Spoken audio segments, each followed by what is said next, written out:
За българите, живеещи в Испания, здравейте! Лятото е време за пътуване, а за много от нас това означава завръщане у дома в България за заслужена почивка. Но преди да стегнете куфарите, има един документ, който е абсолютно задължителен за вашето спокойствие – вашата Европейска здравна карта. Много хора подценяват този факт, но тя е вашият щит при неочаквани здравословни проблеми далеч от дома. С тази карта вие имате право на държавна медицинска помощ в България при същите условия, каквито имат местните граждани. Това означава достъп до болници и лекари, работещи с Националната здравноосигурителна каса, без да се налага да плащате огромни суми за спешна помощ. Помнете, че превенцията е най-добрата защита. Процесът по изваждане на картата е бърз, напълно безплатен и се извършва изцяло онлайн през официалната платформа на Seguridad Social. Имате три основни начина да я заявите – чрез системата Clove с вашия цифров сертификат или чрез SMS потвърждение, ако телефонът ви вече е регистриран в базата данни на социалното осигуряване. Една от най-честите грешки, които водят до забавяне, е грешният адрес.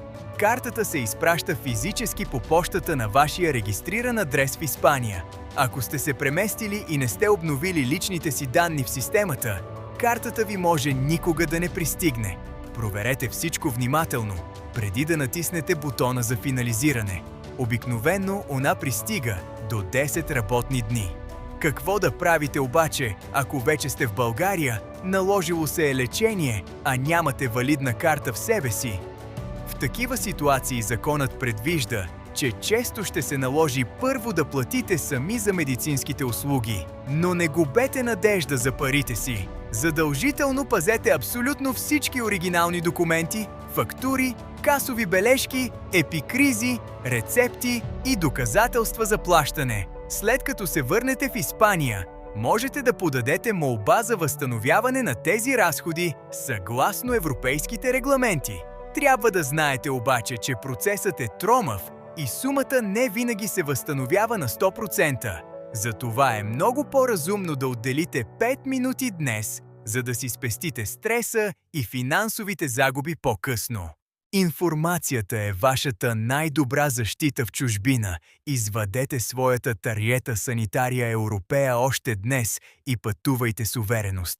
Ако имате въпроси относно здравните права, пенсионното осигуряване или каквито и да е административни процедури между Испания и България, не се колебайте да ми пишете. Моята цел е да помагам на всеки българин да се чувства защитен. Последвайте ме в YouTube, Facebook и TikTok за още полезни и подробни видеа относно реалните проблеми и права на българите в Испания. Derechos de los búlgaros en España. Правата на българите в Испания, Румен Алеков. Пожелавам ви едно прекрасно, слънчево и най-вече безпроблемно лято.